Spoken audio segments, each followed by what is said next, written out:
Shalom Aleichem. Bapak Yahweh pasti memberkati kita sekalian. Haleluya. Malam hari ini Bapak Ibu Saudara sekalian, sebelum kita bersama-sama mendengarkan firman Tuhan, saya akan terlebih dahulu memperkenalkan dua tamu yang cukup jauh dari Sorong, Papua, saudara, yang ada bersama-sama dengan kita, yaitu Bapak Andreas dan Ibu Utami. Minta tolong maju ke depan dulu sebentar, supaya kita semua yang ada di tempat ini bisa kenal. Jadi nanti kalau saudara pergi ke Papua, saudara kenal ya, saudara enggak kesasar di sana. Mari silakan Pak Andreas, Bu Utami, silakan maju ke depan. Mari silakan naik saja. Ya, mari silakan memperkenalkan diri. Baik, shalom. Waalaikumsalam. Perkenalkan, nama saya Andre. Ini kali kedua kami ada di sini. Kami dari Sorong dan tinggal di Kinibalu. Istri saya kebetulan asli Semarang. Kalau domisili kami di Surabaya, tapi tempat di mana kami melayani dan mencari pundi-pundi kami ada di Sorong. Jadi kalau Bapak Ibu nanti mau ke Papua, mau ke Raja Ampat, ya kami dekat. Begitu Pak Nino. Pak Nino kalau mau ke Raja Ampat juga bisa. Oh iya. Oke, terima kasih. Bapak Yahweh memberkati. Amin. Bu Utami, mari silahkan. Oh, diwakili. Iya. Kenalan namanya. Oh. Oke, baik Pak. Oke, terima kasih. Silahkan duduk kembali. Kita berikan tepuk tangan Bapak Ibu Saudara sekalian untuk Bapak Yahweh. Selamat datang Pak Andreas dan Ibu Utami. Bapak Yahweh memberkati. Dan saya juga menyapa yang ada bersama-sama dengan kita juga yang dari Solo, yang juga ikut bersama-sama dengan kita melalui Google Meet pada malam hari ini. Bapak Ibu Saudara sekalian, Ibu Lani dan teman-teman yang dari Solo. Selamat beribadah, Bapak Yahweh memberkati. Nah Bapak Ibu Saudara sekalian, tidak terasa malam ini kita sudah ada di penghujung tahun lagi saudara. Yang sepertinya kalau kita rasakan, baru kemarin sore kita ada di acara seperti ini saudara. Saya coba renungkan, kayaknya baru kemarin saja saya menyampaikan firman di acara pentahiran dan pemberkatan tahun yang baru. Nah, di sini Bapak Ibu Saudara sekalian, kalau kita merasakan semuanya berjalan sangat cepat, itu artinya waktunya itu sangat cepat. Dan waktu yang sangat cepat itu tidak terjadi begitu saja. Tapi sesuai dengan kitab suci, waktu yang cepat itu memang waktu yang dipercepat oleh Bapak Yahweh. Karena seperti yang kitab suci katakan, kalau waktunya tidak dipersingkat, maka akan semakin banyak orang-orang yang akan gugur di dalam mempertahankan imannya. Dan malam hari ini saudara, untuk tahun 2023 yang akan kita hidupi bersama-sama, saya mengangkat satu tema, yaitu indahnya tahun 2023 bersama Bapak Yahweh. Amin. Saudara percaya tahun 2023 nanti pasti indah bersama Bapak Yahweh? Haleluya.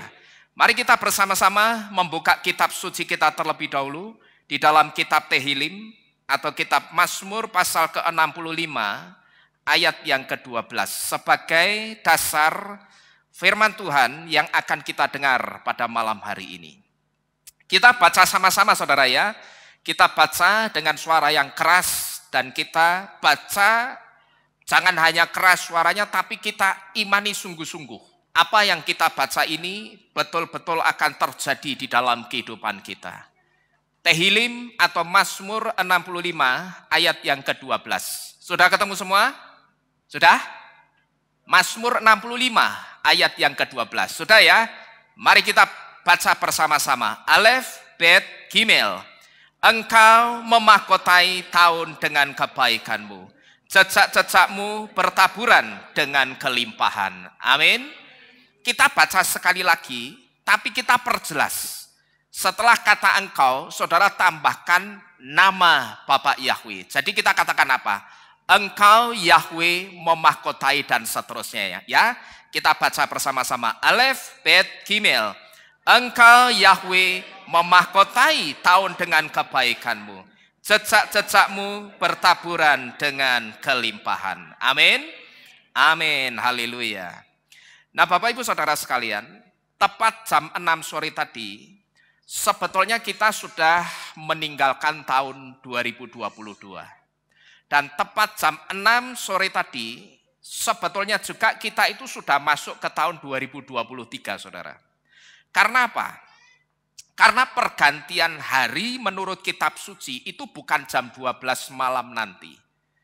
Jam yang ditunggu-tunggu oleh orang dunia ini, di mana begitu sudah jam 12 tet, biasanya mereka akan menyalakan apa? Kembang api. Nah, dengan menyalanya kembang api dar di sana, itu artinya mereka beranggapan tahunnya itu sudah berganti atau sudah berubah. Padahal kitab suci tidak pernah menulis seperti itu. Pergantian hari itu dimulai sejak jam 6 sore. Maka tadi saya katakan apa? Sebetulnya jam 6 sore tadi lebih 1 detik kita itu sudah meninggalkan tahun 2022. Dan kita juga sudah masuk ke tahun 2023. Karena pergantian hari sesuai dengan kitab suci itu terjadi setiap jam 6 sore.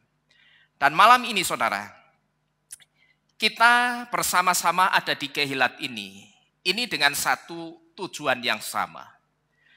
Di mana malam ini nanti atau malam ini kita akan bersama-sama datang dan minta kepada Bapak Yahweh supaya Bapak Yahweh itu mentahirkan dan memberkati dulu tahun 2023 sebelum tahun 2023 itu kita hidupi bersama-sama. Nah pertanyaannya kenapa saya katakan sangat baik untuk tahun dunia ini kita mintakan pentahiran dan berkat dari Bapak Yahweh dulu sebelum kita hidupi? Yang pertama saudara, kenapa saya katakan sangat baik untuk setiap pergantian tahun-tahun Gregorian atau yang saya sebut dengan pergantian tahun dunia, sebelum kita hidupi itu alangkah baiknya kalau kita mintakan apa ini? Pentahiran, dan setelah ditahirkan kita mintakan berkat dari Bapak Yahweh dulu sebelum kita hidupi bersama-sama. Karena kita sudah diberitahu saudara, bahwa tidak ada pertanda yang baik untuk tahun-tahun dunia ini di waktu yang akan datang. Melalui seorang Rabi Yehudi yang bernama Rabi Ephraim Sprecher, kita diberitahu bahwa dunia ini sudah dinubuatkan. Tidak ada satupun pertanda yang baik yang akan terjadi di dunia ini di waktu-waktu yang akan datang. Jadi jauh sebelum dunia atau orang-orang di dunia ini memprediksi yang tidak baik tentang dunia ini, 7 atau sekitar 8 tahun yang lalu, saya sudah sering memberitahu kepada saudara di tempat ini bahwa tidak akan ada pertanda yang baik untuk tahun-tahun dunia ini di waktu yang akan datang. Ini artinya jauh sebelum dunia memprediksi hal yang sama, Torah itu lebih dulu memberitahu kepada kita. Dan ini yang pertama. Kenapa? Tadi saya katakan bahwa sangat baik sebelum kita hidupi bersama-sama tahun Gregorian, itu harus kita mintakan pentahiran dan kita mintakan berkat dulu dari Bapak Yahweh. Karena kita sudah diberitahu bahwa tidak ada pertanda yang baik untuk tahun-tahun dunia ini di waktu yang akan datang. Nah, karena tidak ada pertanda yang baik, maka saya katakan mutlak tahun-tahun dunia ini harus kita serahkan kepada Bapak Yahweh dulu, supaya Bapak Yahweh itu mentahirkan dan memberkati tahun itu dulu sebelum kita hidupi. Lalu yang kedua, Kenapa sangat baik sebelum kita hidupi tahun-tahun dunia itu kita mintakan pentahiran dan berkat dulu. Karena kita sudah pernah diberitahu bahwa hari-hari di dalam tahun dunia ini sudah ada setan-setan yang memiliki atau menghidupi di dalam setiap hari-hari yang ada di dalam tahun dunia ini, saudara. Dan ini adalah setan-setannya. Jadi yang kedua, kenapa hari-hari yang kita hidupi di tahun Gregorian itu harus ditahirkan dulu? Itu karena setiap hari, dari hari Senin sampai hari Minggu yang ketujuh, itu sudah ada setan-setan yang hidup di dalamnya.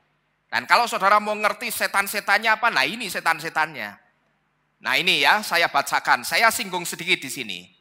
Hari kedua, yang harusnya namanya itu Yom Sheni, itu sudah dirubah setan jadi Monday atau Senin.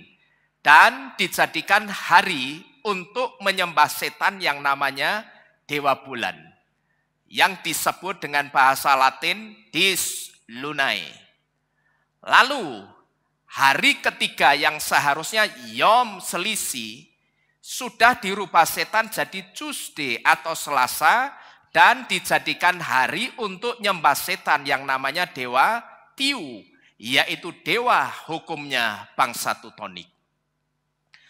Lalu hari keempat yang seharusnya itu disebut dengan Yom Revi'i sudah diganti setan jadi Wednesday atau Rabu dan dijadikan hari untuk nyembah setan yang namanya Dewa Woden, yaitu dewa utamanya bangsa Teutonik.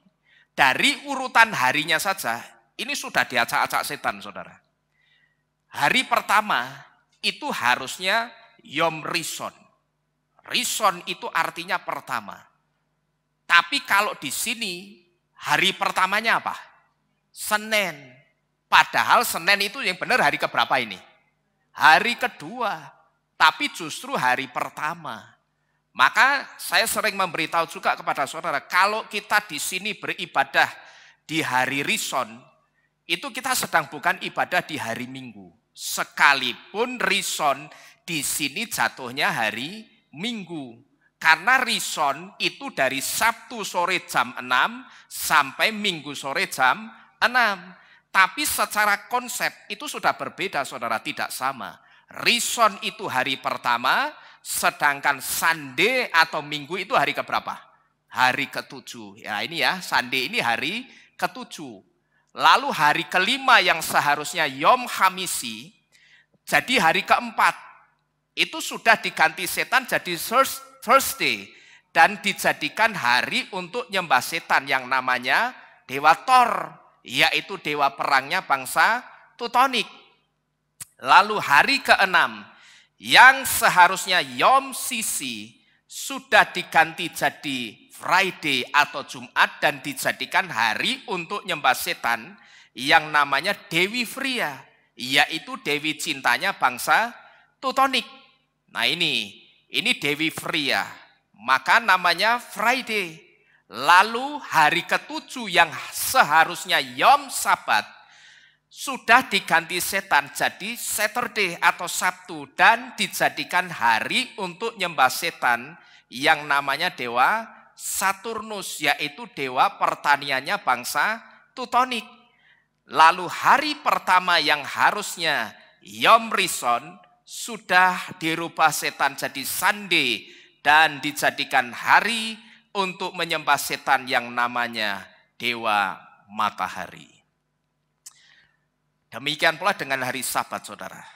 Oleh institusi Katolik, Sabat yang harusnya hari ketujuh dan jatuhnya dimulai dari Jumat petang jam 6 sampai dengan Sabtu jam 6 sore, itu juga sudah dirubah jadi hari apa? Minggu. Jadi Sabat bagi Katolik itu hari Minggu, saudara-saudara sekalian. Maka karena Sabat itu dirubah dari Sabtu jadi Minggu, maka oleh mereka hari ketujuhnya jadi apa ini? Jadi Minggu. Sabat itu kan hari keberapa? Sing bener, Sabat. Hari ketujuh. Harusnya kapan hari ketujuh itu? Sabtu. Tapi oleh institusi ini, Sabat yang harusnya Sabtu dirubah jadi Minggu. Nah ini kalau saudara mau ngerti, kenapa kok Minggu atau Sandi itu disebut sebagai hari ketujuh? Karena mereka punya kepentingan, mereka mau menghapus Sabat, mereka mau merubah Sabat. Mereka jadikan Sabat yang harusnya Sabtu dirubah jadi Minggu. Saya hanya menyinggung ini sedikit saudara, karena setiap tahun saya sudah jelaskan soal ini panjang lebar. Tapi kalau saudara belum jelas, saudara bisa nonton di YouTube Kehilat Kita, yang judulnya kalau tidak salah Pentahiran tahun 2021. Nah, jadi karena hari-hari dalam tahun Gregorian ini setiap harinya sudah dimiliki setan. Inilah yang saya katakan mutlak harus ditahirkan dan diberkati dulu. Atau mutlak harus dimintakan pentahiran dulu dari Bapak Yahweh. Nah maka seharusnya yang benar dalam setiap pergantian tahun Gregorian itu jangan cuma diberkati saudara. Seringkali saya perhatikan banyak gereja-gereja yang ketika acara tutup tahun temanya itu selalu apa? Malam pemberkatan tahun baru atau tahun berikutnya disebut angkanya. Tapi sebenarnya yang benar itu dalam setiap pergantian tahun Gregorian itu jangan cuma diberkati, tapi tahirkan atau bersihkan dulu tahunnya.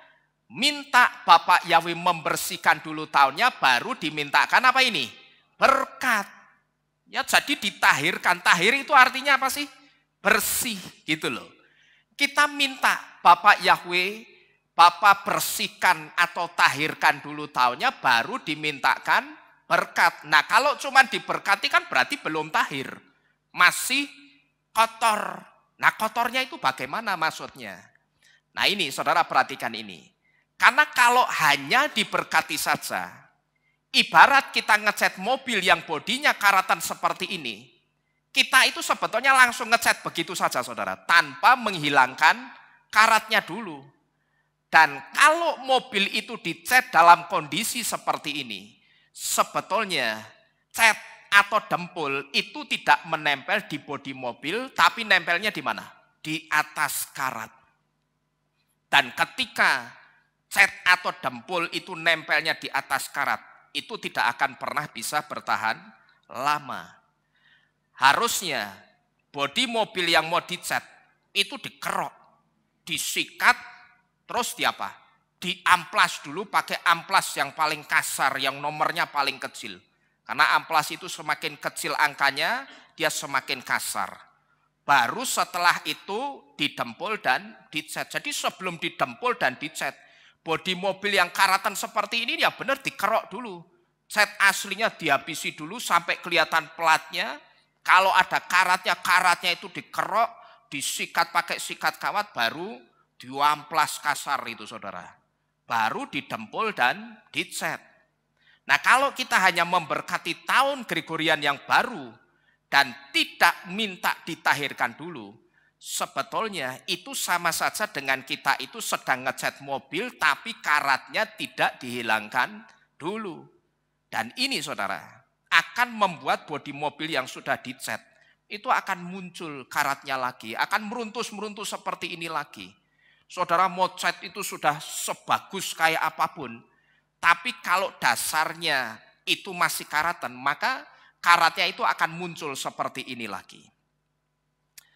Nah sampai di sini mungkin ada di antara kita yang berkata begini, ah Pak, enggak apa-apalah, kita cuman memberkati tahun yang baru, enggak jadi masalah.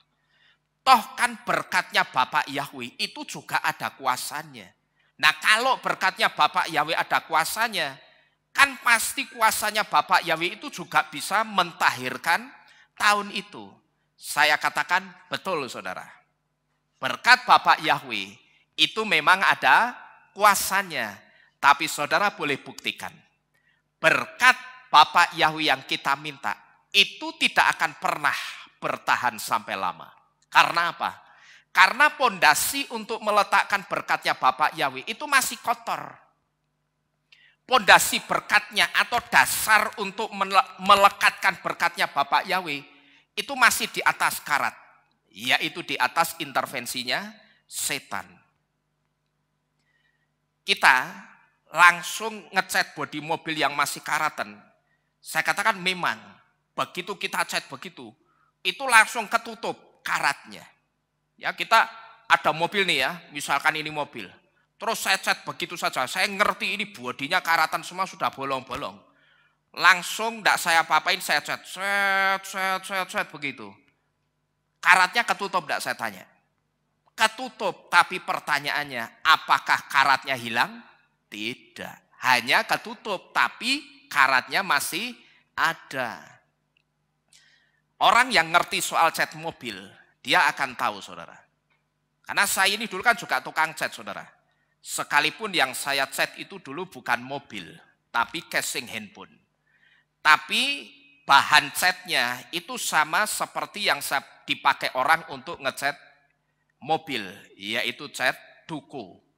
Saya ini dulu kan tukang cat, saya ngerti. Nah, orang kalau ngerti cat mobil, dia akan tahu. Dempul dan cat itu tidak akan pernah bisa menempel kuat di bodi mobil yang karatan. Orang akan ngerti, saudara.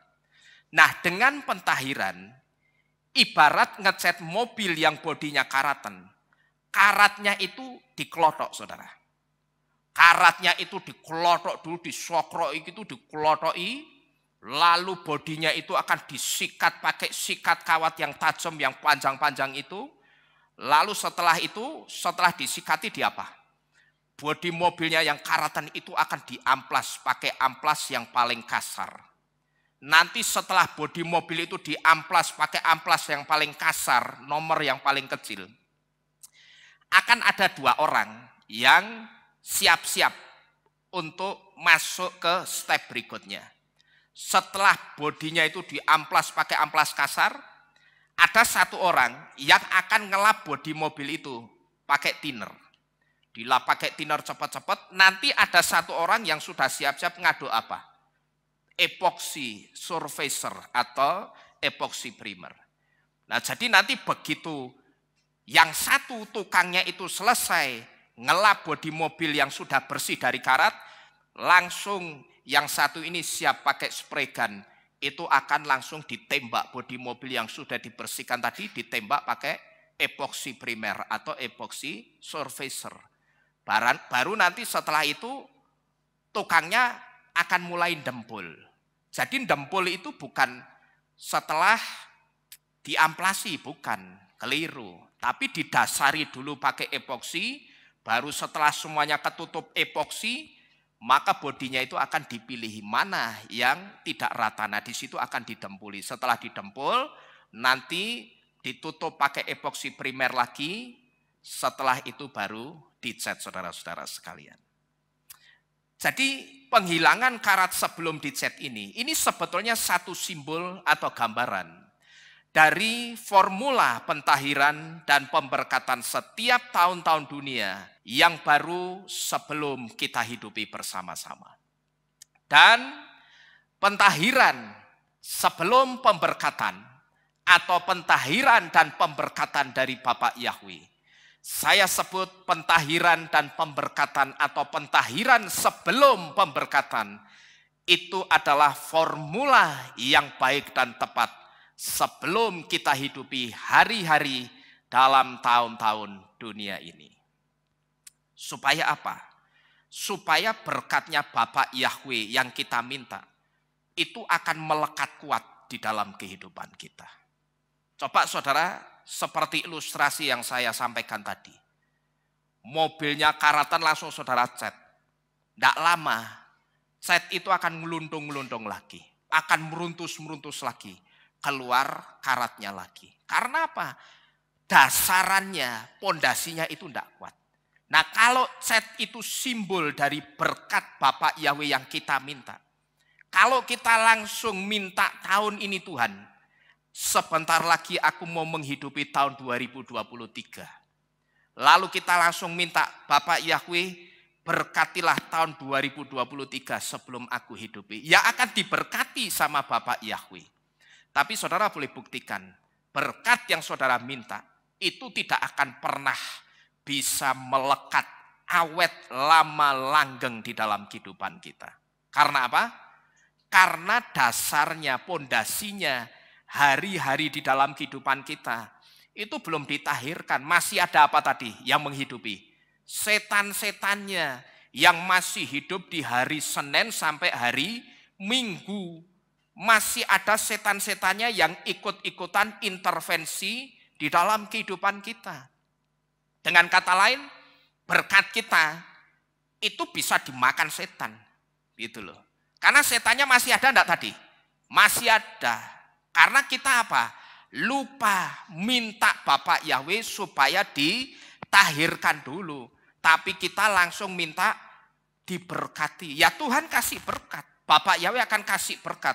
Kamu minta diberkati tahun-tahun ini atau tahun 2023 ini, oke, tak kasih berkat untuk tahun 2023. Tapi saudara boleh buktikan apa yang saya katakan. Berkat yang saudara minta itu tidak akan pernah bertahan lama. Karena pondasi untuk Bapak Yahweh meletakkan berkatnya itu masih ada karatnya. Masih di atas intervensinya setan. Jadi saya sebut bahwa pentahiran sebelum pemberkatan itu adalah formula yang baik dan tepat sebelum kita hidupi hari-hari dalam tahun-tahun dunia ini. Yang tujuannya supaya berkat Bapak Yahweh yang kita minta itu bisa melekat kuat di dalam kehidupan kita. Berkatnya itu punya resistensi, punya daya tahan yang tinggi, saudara. Yang saya katakan ketika berkat yang kita minta itu punya daya lekat yang tinggi, punya resistensi atau daya tahan lekat yang tinggi, maka seperti apapun waktu-waktu yang jahat ini berusaha menggerus berkat Bapak Yahweh yang ada di dalam kehidupan kita, berkat itu tidak akan pernah bisa lepas dari kehidupan kita. Ya, karena apa? Pondasinya itu sudah kuat. Tempat untuk meletakkan berkatnya itu, cokotannya itu betul-betul kuat gitu loh. Cat itu hanya kuat melekat di atas dasar yang bersih. Nah, dasar yang bersih itu apa? Satu di antaranya di atas dasar yang sudah dibersihkan dulu dari karat. Lalu dikasih epoxy surfacer, lalu dikasih epoxy primer. Nah, catnya itu akan melekat kuat di atas epoxy primer itu, saudara. Sehingga apa? Berkatnya itu punya resistensi atau daya tahan yang sangat tinggi. Yang saya katakan ketika berkat itu punya resistensi atau daya tahan yang tinggi, maka berkat itu tidak akan pernah lekang digerus jahatnya waktu-waktu ini. Karena kalau kita perhatikan, saudara, kejahatan-kejahatan yang sudah dirancang dan yang sebentar lagi dicurahkan ke dunia ini nantinya akan bisa jadi solvent atau pelarut yang nantinya itu akan bisa melarutkan berkat-berkat Bapak Yahweh yang kita minta. Kejahatan itu sudah dirancang setan sedemikian rupa waktu-waktu ini. Soal seperti apa kejahatannya saya rasa saudara sudah tahu. Kalau saudara perhatikan, tidak ada angin, tidak ada hujan. Tiba-tiba seluruh dunia ini diserang oleh satu makhluk yang tidak kasat mata. Dan itu melumpuhkan seluruh dunia ini. Ekonomi lumpuh, pekerjaan lumpuh, segala sesuatunya lumpuh. Sampai transportasi itu ikut lumpuh. Orang tidak bisa bepergian kemana-mana. Setelah itu, setelah dilumpuhkan pakai barangnya si anti Hamasyah yang namanya virus COVID, mulai kejahatan yang berikutnya muncul barangnya anti Hamasyah yang harus dimasukkan ke dalam tubuh setiap orang, Bapak Ibu Saudara sekalian. Jadi kalau saudara perhatikan, kejahatan-kejahatan yang sudah dirancang dan yang sebentar lagi dicurahkan ke dunia ini, kalau kita minta berkat Bapak Yahweh begitu saja tanpa kita minta pentahiran untuk tahun-tahun yang kita hidupi, maka kejahatan ini nantinya akan jadi solvent. Solvent itu pelarut yang bisa melarutkan setiap berkat yang kita minta. Sehingga nanti kita akan terkejut-kejut. Loh aku kemarin minta berkat, dikasih berkat Bapak Yahweh. Lah tapi kok tak nikmati, baru saya nikmati sebentar kok berkatnya wis kendang lagi ya. Sudah kentir lagi, sudah tidak ada lagi. Kemana ini? Padahal seharusnya berkat Bapak Yahweh yang kita minta itu bisa awet, langgeng, kekal di dalam kehidupan kita. Tapi pertanyaannya kenapa berkat itu cepat larut saudara? Ya karena kita lupa minta pentahiran untuk hari-hari di dalam tahun-tahun kehidupan kita sebelum kita hidupi. Jadi sekali lagi, formula yang baik dan tepat sebelum menghidupi tahun Gregorian yang baru adalah dengan pentahiran dan pemberkatan. Dan saya percaya saudara, ketika tahun Gregorian 2023 sudah ditahirkan dan diberkati Bapak Yahweh, maka apa yang kita imani? Bahwa indahnya tahun 2023 bersama dengan Bapak Yahweh, itu akan betul-betul indah dan dahsyat di dalam kehidupan kita. Amin. Kalau ini sudah benar, dasarnya kita minta berkat Bapak Yahweh. Nah sekarang pertanyaannya, lalu di mana letak keindahannya tahun 2023? Kok saya berani mengatakan indahnya tahun 2023 bersama Bapak Yahweh. Sedangkan kalau kita perhatikan di luaran sana, berita yang saya dengar itu jauh lebih banyak berita-berita yang energinya negatif ketimbang yang positif tentang tahun 2023. Tapi pertanyaannya, kalau banyak pakar yang menubuatkan, banyak influencer-influencer yang mengatakan tahun 2023 akan gelap, akan resesi, dunia akan hancur.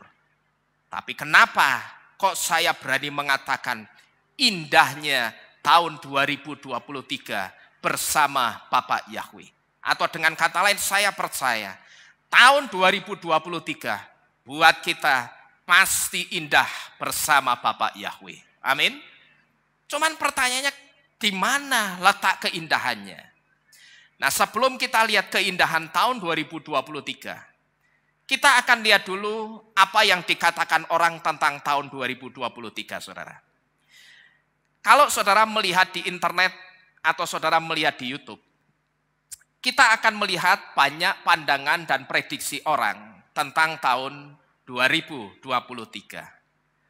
Ada pandangan dan prediksi yang kalau saya perhatikan sifatnya itu menenangkan, didengarkan enak. Kalau orang mendengarkan pandangan dan prediksi ini, orang tidak merasa ketakutan. Tapi ada juga saya perhatikan pandangan orang yang kalau didengar oleh telinga orang awam, pandangan dan prediksinya itu kedengaran menakutkan, saudara. Sekalipun mungkin maksudnya bukan untuk menakut-nakuti, tapi untuk memberi wacana.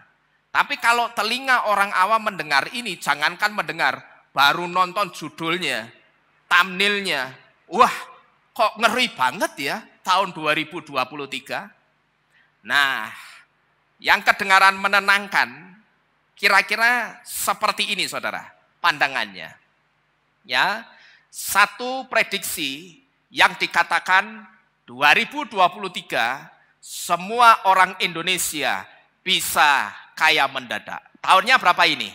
2023. Dikatakan apa? Semua orang Indonesia bisa kaya mendadak. Lalu ada juga prediksi yang menenangkan begini, prospek 2023 pasti cerah.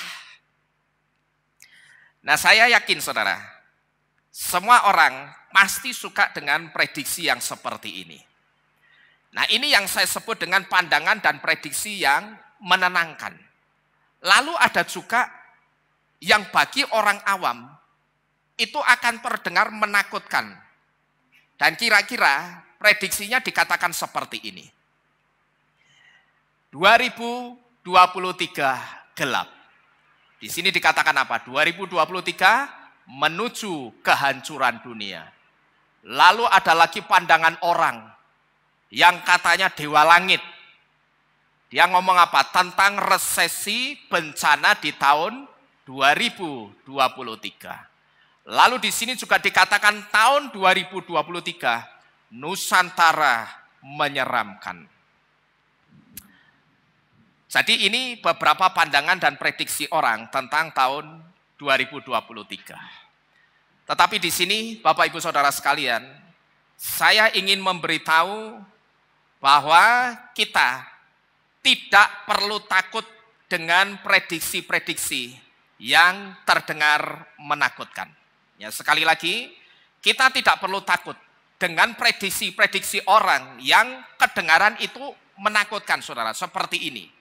Nah, ini kalau didengar orang awam, orang kan gampang takut, saudara, tentang resesi bencana tahun 2023. Belum lagi gambarnya dikasih model seperti ini. Lalu di sini dikatakan tahun 2023 Nusantara menyeramkan. Tetapi sekali lagi saya ingin memberitahu, ketika kita mendengar prediksi seperti ini, kita tidak usah takut ketika mendengarkan yang seperti ini. Karena apa?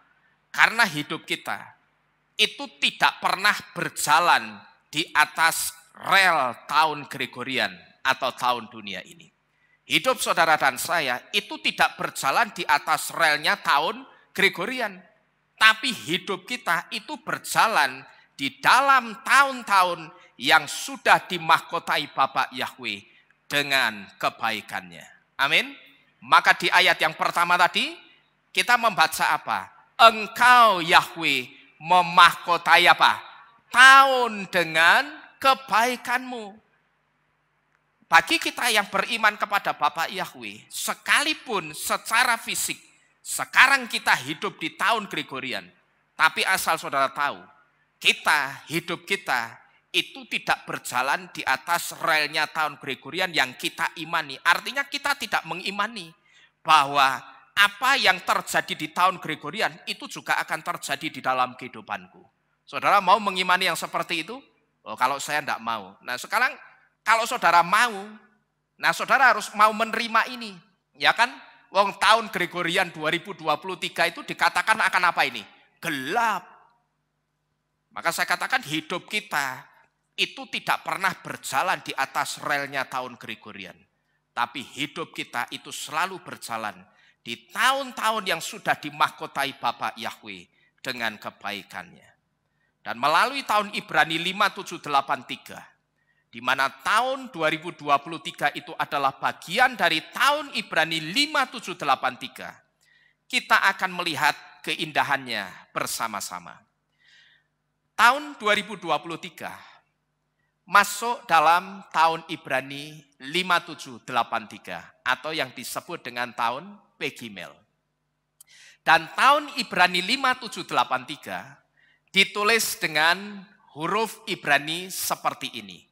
Yang dibaca He apostrof Tau Sin P tanda kutip Gimel. Atau seringkali dibaca Tau Sin P Gimel saja tanpa huruf He seperti ini. Ya, sekali lagi saya ulangi, tahun 2023 itu masuk dalam tahun Ibrani 5783. Maka di sini ada tulisan 5783 atau 2023. Kenapa kok seperti ini ditulisnya? Karena 2023 itu masuk dalam tahun Ibrani 5783. Dan tahun Ibrani 5783 itu ditulis dengan huruf Ibrani He apostrof Tau Sin P tanda kutip Gimel. Yang seringkali dibaca dengan Tau Sin P Gimel saja tanpa huruf He yang ada di sini. Nah mungkin ketika saudara melihat rangkaian huruf Ibrani ini kok huruf-huruf Ibraninya tidak seperti biasanya ya Pak. Yang saya lihat sebelumnya. Kalau saudara perhatikan, di huruf-huruf Ibrani yang saya tulis di sini, ini ada apostrof. Dan di sini juga ada tanda kutip. sebelumnya saya tidak pernah menulis huruf Ibrani atau rangkaian kata dengan huruf Ibrani yang di dalamnya ada apostrof dan ada tanda kutip seperti ini. Nah ini kenapa saudara? Ini karena dalam penulisan tahun Ibrani, biasanya tanda kutip itu disisipkan tepat sebelum huruf terakhir paling kiri. Kalau di sini berarti sebelum huruf Gimel. Ya, jadi dalam penulisan tahun dengan huruf Ibrani, tanda kutip itu biasanya disisipkan sebelum huruf terakhir. Ingat Ibrani bacanya dari mana? Kanan ke kiri, berarti dari sini ya, ini kanan. Berarti kalau kanannya ini huruf terakhirnya apa ini? Gimel. Nah sebelum huruf Gimel itu ada tanda kutipnya. Nah ini tujuannya untuk apa? Tujuannya itu untuk memberitahu bahwa rangkaian huruf Ibrani ini dibacanya angka, bukan kata. Paham saudara? Ya, karena huruf-huruf Ibrani ini kan seringkali ditangkap sebagai apa? Kata, word sebagai kata. Tapi dikasih tanda kutip dan dikasih apostrof seperti ini untuk memberitahu bahwa rangkaian huruf-huruf Ibrani ini artinya angka bukan kata, atau dibacanya angka bukan kata. Dan huruf H yang mewakili angka 5 yang dipisahkan dari huruf lainnya dengan simbol apostrof di sini, ini untuk menunjukkan milenium yang kelima atau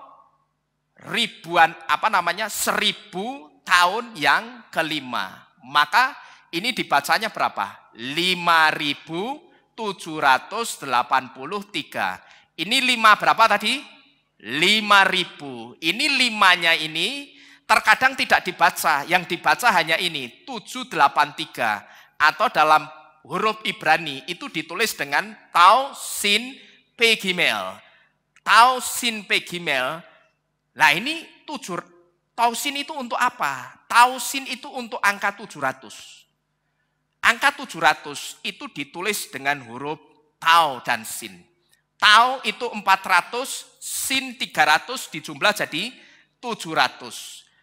Nah, P itu nilainya 80 dan Gimel nilainya adalah 3. Ya, jadi kenapa seringkali juga dibaca hanya Tau Sin Pe Gimel saja tanpa huruf H? Karena H itu untuk memberitahu bahwa ini adalah milenium yang kelima atau 1000 tahun yang kelima. Ini sama halnya seperti kalau kita nulis apa saudara? Kalau kita nulis tahun. Sekarang tanggal berapa? Kalau ini Gregorian kan masih tanggal berapa berarti?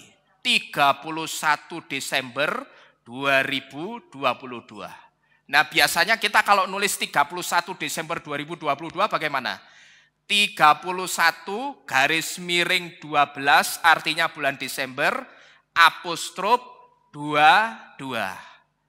Apostrof 22 itu artinya apa? Tahun 2022. 2000-nya ditulis tidak di situ? Tidak ditulis. Tapi orang ngerti enggak kalau itu tahun 2022? Ngerti. Jadi paham maksudnya saudara ya? Kenapa H-nya itu terkadang tidak dibaca? H yang mewakili 5, kenapa terkadang tidak dibaca? Ya sama seperti halnya ketika kita menulis tahun 2022 atau tahun 2018. Seringkali kan cuma ditulis apa? Apostrof 18 atau apostrof 22. Itu artinya sekalipun hanya ditulis dengan apostrof 22, orang ngerti itu depannya angka 2000, tapi 2000-nya tidak ditulis. Cuman orang sudah ngerti kalau apostrof 22 itu dibacanya tahun 2022. Sampai di sini dulu, saudara bisa memahami? Bisa ya? Haleluya. Nah, melalui rangkaian huruf-huruf Ibrani ini saudara, nanti kita akan melihat letak keindahan tahun 2023 yang adalah bagian dari tahun 5783. Yang pertama, ada nubuatan untuk kita di tahun 5783 atau tahun Gregorian 2023 yang dikatakan you will drink, yang artinya kamu akan minum. Nah, nanti saudara berikan perhatian yang terbaik. Karena nubuatan-nubuatan ini yang saya terima ini, saya perhatikan nubuatannya ini banyak dalam kata-kata kiasan seperti ini. You will drink, kamu akan minum. Artinya apa? Nanti kita akan sampai ke sana. Ya, jadi nubuatan pertama yang saya katakan kenapa saya berani mengangkat satu tema. Sekalipun para influencer dunia ini, kelas kakap, mereka mengatakan 2023 akan resesi, dunia akan gelap, dunia akan hancur dan sebagainya. Tapi kenapa di situ saya memilih tema yang berbeda sendiri? Saya katakan indahnya tahun 2023 bersama Bapak Yahweh. Karena saya mendapatkan satu hikmat melalui angka-angka yang menyusun tahun Ibrani 5783 atau melalui huruf-huruf Ibrani yang menyusun angka tahun 5783. Di situ kita akan melihat keindahan tahun 2023, saudara. Dan keindahan yang pertama, di situ dikatakan, you will drink. Yang artinya kamu akan minum. Sekalipun waktu itu atau saat itu, kalau benar tahun 2023 seperti yang diprediksi oleh para influencer atau pakar dunia, bahwa dunia akan mengalami kehancuran, maka ketika dunia akan mengalami kehancuran, di situ akan banyak orang yang kesulitan untuk minum. Tapi saudara dan saya akan tetap dibuat Bapak Yahweh apa ini? Minum. Artinya apa ini? Nah, pengertian ini datang dari 3 huruf Ibrani, Tau, Sin, dan P, di dalam rangkaian huruf Ibrani tahun 5783 yang memberitahu kepada kita. Tapi pertanyaannya begini, kenapa di sini ada huruf Tau, Sin, dan P, tapi tidak saya bunyikan? Saya biarkan begitu saja. Tadi kita sudah diberitahu, huruf-huruf Ibrani ini artinya apa tadi? Dibacanya apa? Angka, bukan kata. Paham saudara? Maka 3 huruf Ibrani ini saya biarkan saja. Tidak saya bunyikan apa-apa. Karena huruf-huruf Ibrani ini tadi kita sudah diberitahu bahwa ini huruf Ibrani yang dikasih apostrof dan dikasih tanda kutip ini dibacanya angka bukan kata. Karena huruf Tau, Sin, dan P di sini ini adalah bagian dari huruf Ibrani yang menyusun angka 5783. Dan di sini saya pernah memberitahu kepada Bapak Ibu Saudara sekalian. Minum itu adalah simbol atau gambaran dari ketika kita itu mengusahakan segala sesuatu yang menjadi kebutuhan kehidupan kita. Jadi sekali lagi, minum di sini ini adalah satu simbol bahwa itu adalah gambaran dari ketika kita mengusahakan segala sesuatu yang menjadi kebutuhan kehidupan kita. Berarti kalau saya katakan minum itu simbol dari kita mengusahakan segala sesuatu yang menjadi kebutuhan kita, berarti minum ini bicara soal apa, saudara? Minum itu tidak lain bicara soal pekerjaan atau usaha kita atau perekonomian kita. Nah, lalu apa kaitannya ini dengan kehidupan kita? Kaitannya, kalau memang benar tahun 2023 yang adalah bagian dari tahun Ibrani 5783, saat itu benar-benar terjadi resesi ekonomi dan perekonomian diprediksi akan sulit atau gelap. Di sini Bapak Yahweh memberitahu, jangan pernah kita takut. Karena Bapak Yahweh akan membuat kita bisa tetap minum Bapak Yahweh akan membuat setiap yang kita usahakan atau kita kerjakan, semuanya akan dibuat menghasilkan. Amin. Sekalipun dunia sudah diprediksi akan apa ini? Akan gelap. Ekonominya diprediksi akan sulit. Tapi melalui nubuatan ini, di situ kita diberitahu, jangan sekali-kali kita takut. Karena Bapak Yahweh akan membuat kita itu bisa tetap minum. Kita akan dibuat bisa tetap mengusahakan kebutuhan kehidupan kita. Sekalipun di depan tadi dikatakan apa? Ada orang-orang yang akan kesulitan untuk apa tadi? Minum. Orang-orang yang kesulitan mengusahakan kebutuhan kehidupannya. Tapi ketika nanti saudara melihat ada orang-orang yang mulai kesulitan mengusahakan kebutuhan hidupnya, di situ kira-kira apa yang akan saudara pikirkan? Wah, itu orang itu usahanya kayak aku. Dia jualannya kayak aku. Dia sudah bangkrut. Di situ perasaan kita, pikiran kita akan diaduk-aduk, saudara. Biasanya orang akan berpikir apa? Ya, secara mikirnya secara sembunyi-sembunyi, ya toh, mikir nyolong-nyolong mikir, diakui atau tidak, orang akan berpikir apa? Wah, giliranku kapan ya? Dia yang jualannya sama seperti aku persis sudah bangkrut. Nah, ini kira-kira giliranku kapan? Nah, hati-hati saudara, sampai di situ. Ini demikian pula dengan orang yang sedang sakit. Orang ketika melihat ada orang yang sakit, seperti sakit yang sedang diderita oleh dirinya, biasanya orang berpikir apa? Begitu yang menderita sakit itu, misalkan sakit tumor atau kanker, lah kayak wis mati, giliranku kapan nih? Ya, waktuku mati kapan? Hati-hati Bapak Ibu Saudara sekalian. Biasanya orang itu seringkali nyolong-nyolong pikiran seperti itu. Kenapa saya katakan nyolong-nyolong? Nek mikir batak tenan wedi, tapi terkadang kepikiran, kan gitu saudara. Ya kan? Maka saya sebut orang seringkali nyolong-nyolong pikiran. Kalau dalam hal usaha, wah dia sudah bangkrut. Sedangkan dia usahanya, jualannya persis kayak aku, plek. Nah ini sudah bangkrut, sudah gulung tikar, ini giliranku kapan nih? Kan gitu. Tapi kalau dalam hal kesehatan, seringkali pikiran kita itu juga diaduk-aduk soal begitu.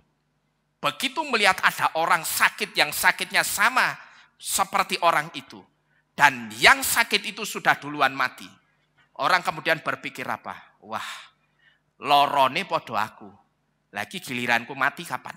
Gitu loh. Nah ini hati-hati Bapak Ibu Saudara sekalian. Pikiran kita itu bisa mencipta. Hati-hati. Ya, apa yang kita pikirkan itu bisa menciptakan. Jadi Bapak Ibu Saudara sekalian, sekalipun dunia ini nanti diprediksi akan hancur seperti apapun hancurnya, dan katakanlah itu betul-betul terjadi. Banyak orang yang usahanya mungkin sama, pekerjaannya sama dengan saudara. Kesehatannya mungkin juga sedang terganggu sama seperti saudara. Bapak Yahweh memberitahu kita, jangan pernah kita takut. Karena aku Yahweh akan membuat kamu tetap minum. Bapak Yahweh akan membuat setiap yang kita kerjakan menghasilkan. Apapun itu saudara. Sejauh yang kita kerjakan tidak bertentangan dengan Bapak Yahweh, saya percaya semua yang kita kerjakan pasti dibuat Bapak Yahweh berhasil dan menghasilkan. Amin. Apapun itu, pokok yang kita kerjakan itu tidak bertentangan dengan Bapak Yahweh, mesti berhasil. Nah ini janji Bapak Yahweh yang pertama untuk kita di tahun 2023. Saudara dan saya akan tetap minum sekalipun banyak orang yang nantinya mungkin tidak bisa minum seperti kita. Dan ketika nanti saudara melihat banyak orang yang tidak bisa minum, mereka yang kemudian menjadi korban dari kepailitan atau kebangkrutan usaha atau pekerjaan mereka. Mereka gagal dengan usaha atau pekerjaannya. Maka di situ saudara harus turun tangan. membantu mereka. Karena sebetulnya dengan saudara membantu mereka, saudara itu sebetulnya sedang bersaksi menyaksikan Tuhan saudara yang namanya Bapak Yahweh. Saudara itu sebetulnya ketika nantinya, kalau ini betul-betul terjadi, satu kekacauan dalam ekonomi, banyak orang yang tidak bisa minum lagi. Orang yang bekerja dia sudah usahakan sekuat tenaga tetapi hasilnya tetap nol besar. Sedangkan saudara sudah diberitahu saudara tidak akan pernah mengalami itu. Karena saudara akan dibuat Bapak Yahweh tetap minum. Yang harus saudara lakukan, saudara harus tolong orang-orang yang tidak bisa minum lagi. Mereka yang sudah tidak bisa bekerja lagi, di situ saudara harus menolong. Karena begitu saudara menolong orang-orang itu, sebetulnya saudara itu sedang apa ini? Saudara sedang menyaksikan hebatnya Tuhan saudara yang namanya Bapak Yahweh yang menjamin tahun-tahun kehidupan kita. Kenapa orang yang seringkali gembar-gembor menggembar-gemborkan agamanya, tapi begitu masuk dalam kesusahan, mereka bersikap seperti seolah-olah tidak punya Tuhan. Ya karena Tuhannya itu tidak bisa menjamin tahun-tahun kehidupan mereka. Tapi lain dengan Bapak Yahweh Tuhan kita. Melalui Shelomo, Bapak Yahweh itu memberitahu apa? Dia katakan apa? Melalui Raja Daud, Bapak Yahweh ngomong apa? Engkau Yahweh memahkotai tahun dengan kebaikanmu. Bayangkan saudara, sampai Bapak Yahweh itu pinjam mulutnya Raja Daud untuk ngomong, jangan takut anak-anakku, karena aku Yahweh sudah memahkotai tahun-tahun kehidupanmu dengan segala kebaikanku. Apa tidak luar biasa Bapak Yahweh kita saudara? Ya, saudara tidak akan pernah temukan janji seperti ini di dalam Tuhan yang lain. Dan mereka pun tahu, tidak pernah Tuhan mereka berani menjamin seperti ini. Maka kalau kita itu kemudian ketika kita sedang kesulitan sikap kita, kemudian seperti orang yang tidak punya Tuhan, ya kita tidak ada bedanya saudara kayak mereka. Terus ikut-ikutan apa? Demonstrasi, ikut-ikutan demo turun ke jalan. Lah ini kan malu-maluin Bapak Yahweh. Ya toh nek sampai ngerti di syuting, loh itu kan anak Bapak Yahweh kok gembar-gembor di jalan demo lah ngisin-ngisini. Jangan saudara ikut-ikutan seperti itu.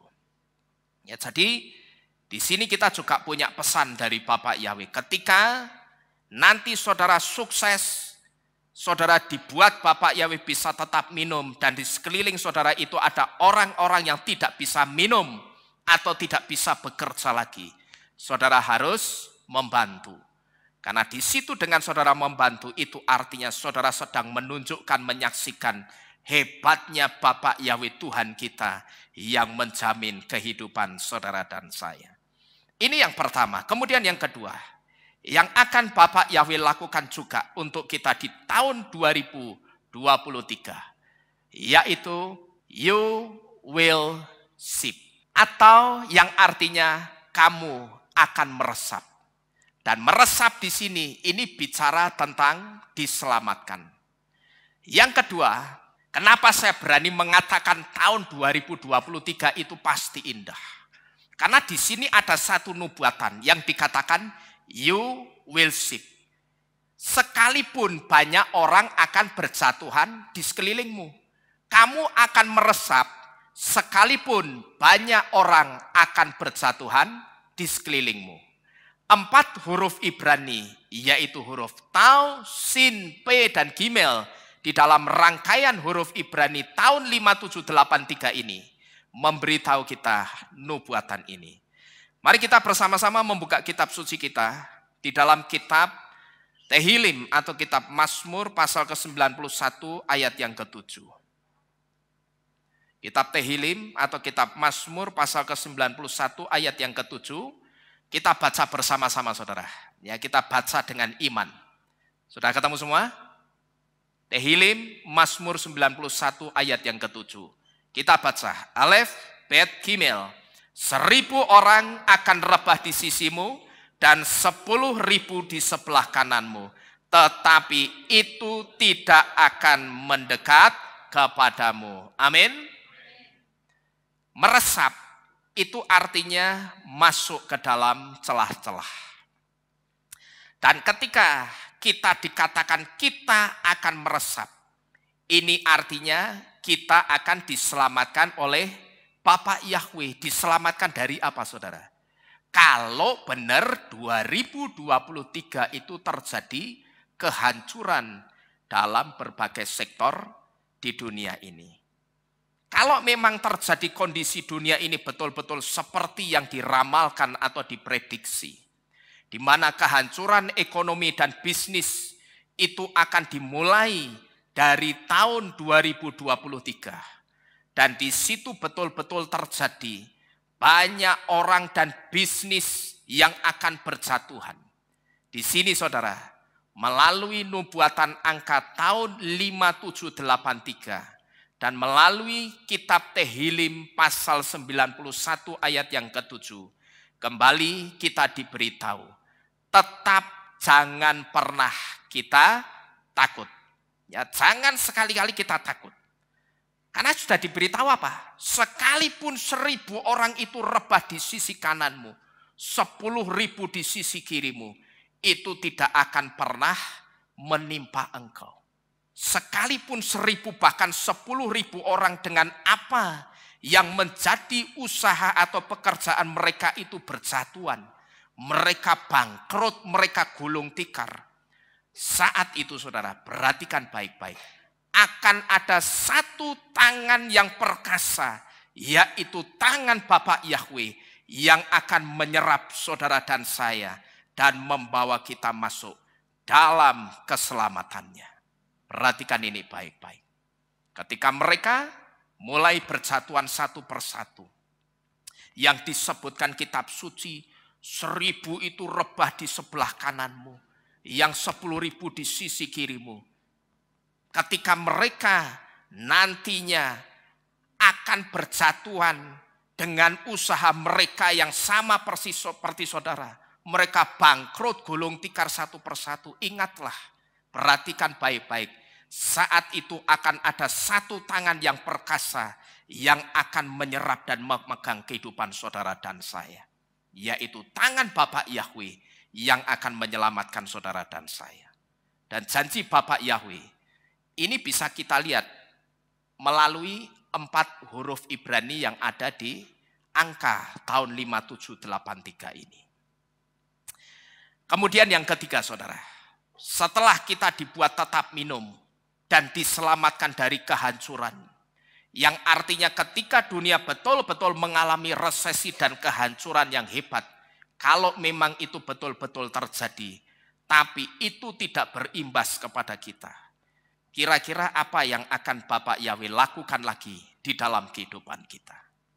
Berikutnya, Bapak Yahweh memberitahu, you'll be blown away, yang artinya kamu akan terpesona, menyaksikan kedahsyatan Elohim Yahweh memelihara kehidupanmu. 4 huruf Ibrani, Tau, Sin, Pe, dan Gimel di dalam rangkaian huruf Ibrani tahun 5783 juga membawa pesan yang lain seperti ini. Pesan yang ketiga itu dikatakan you'll be blown away, yang artinya kamu akan terpesona. Ya, kalau saudara perhatikan pesan-pesannya, itu bahasanya sangat syarat dengan bahasa kiasan. Maka saya minta saudara perhatikan baik-baik supaya saudara paham maksudnya. You'll be blown away, kamu akan terpesona menyaksikan kedahsyatan Elohimu Yahweh memelihara kehidupanmu. Kalau kita perhatikan di janji yang pertama dan kedua, Bapak Yahweh itu menolong dan menyelamatkan kita dari kehancuran saudara. Kalau memang betul-betul 2023 itu terjadi satu kehancuran yang hebat di sektor ekonomi atau bisnis. Lalu di janji yang ketiga, Bapak Yahweh ngomong apa? Kamu lihat saja ya, nanti sekalipun dunia itu sudah diprediksi seperti itu, dan katakanlah itu betul-betul terjadi satu kehancuran hebat di dunia ini. Tapi lihatlah, kamu nanti akan terkagum-kagum dengan aku, dengan Bapak Yahweh. Kamu lihat saja, nanti kamu itu akan terpesona dengan aku. Dengan semua perbuatan-perbuatanku yang ajaib yang aku lakukan di dalam kehidupanmu. Ini satu nubuatan loh saudara. Nubuatannya dikatakan apa? You'll be blown away. Kamu itu akan terpesona. Nah, terpesona soal apa? Saya enggak tahu. Itu tergantung pergumulan dan kesulitan saudara masing-masing. Tergantung masalah saudara masing-masing. Ya, saya enggak tahu apa yang jadi kesulitan saudara, pergumulan saudara, masalah beban saudara sekarang itu apa. Saya tidak tahu. Tapi yang pasti, yang saya tahu cuma satu. Bapak Yahweh sudah ngomong sama saudara dan saya. Dia katakan apa ini? Kita akan terpesona. Ngapain terpesonanya? Menyaksikan kedahsyatannya Bapak Yahweh memelihara kehidupan kita. Kalau Bapak Yahweh sudah menubuatkan kamu nanti akan terkagum-kagum dan terpesona dengan aku. Kira-kira yang membuat kita akan terpesona dan terkagum-kagum dengan Bapak Yahweh itu akan dikerjakan betul-betul dalam kehidupan kita, enggak saudara? Sehingga kita betul-betul bisa terkagum-kagum dengan Bapak Yahweh.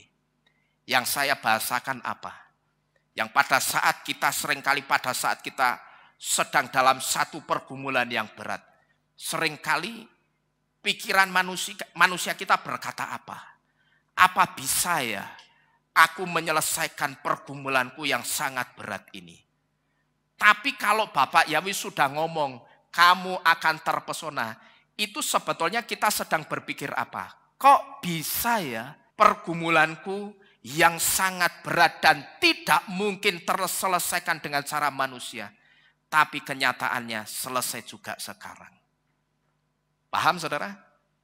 Ya, jadi ini nubuatan dari tahun 5783. Dan inilah yang membuat saya mengangkat satu tema. Bahwa tahun 2023 itu pasti indah buat kita bersama dengan Bapak Yahweh. Karena di pesan yang ketiga ini, Bapak Yahweh mengatakan, kamu akan terpesona menyaksikan kedahsyatanku memelihara kehidupanmu. Memang saya katakan, pergumulan saudara dan saya itu tidak sama. Pergumulan saudara, pergumulan saya pasti tidak sama. Tapi ketika saudara dan saya ada di tempat ini, sama-sama ada di dalam kehilat ini, kita punya satu pergumulan yang sama. Apa itu saudara? Untuk kehilat ini. Tapi kalau secara pribadi, antara pergumulan saya dengan pergumulan saudara, itu tidak pernah sama. Tapi yang pasti saudara, endingnya nanti kita pasti akan sama-sama terkagum-kagum dan terpesona dengan Bapak Yahweh. Saudara amini enggak ini? Amin. Walaupun pergumulannya sama enggak? Tidak sama. Saudara kan punya pergumulan sendiri-sendiri. Betul ya? Saya juga punya pergumulan sendiri-sendiri. Itu artinya pergumulan kita tidak sama. Tapi untuk endingnya saya percaya endingnya mesti sama. Endingnya apa? Kita akan terpesona menyaksikan Bapak Yahweh kita menyelesaikan pergumulan kita. Karena apa? Karena semua kesulitan dan pergumulan kita saat itu sudah diselesaikan oleh Bapak Yahweh. Amin. Amin. Bapak Yahweh memberkati kita. Bersama-sama kita tunduk di dalam doa. Kita akhiri firman pada malam hari ini. Mari kita bersama-sama bangkit berdiri. Bapak Ibu Saudara sekalian.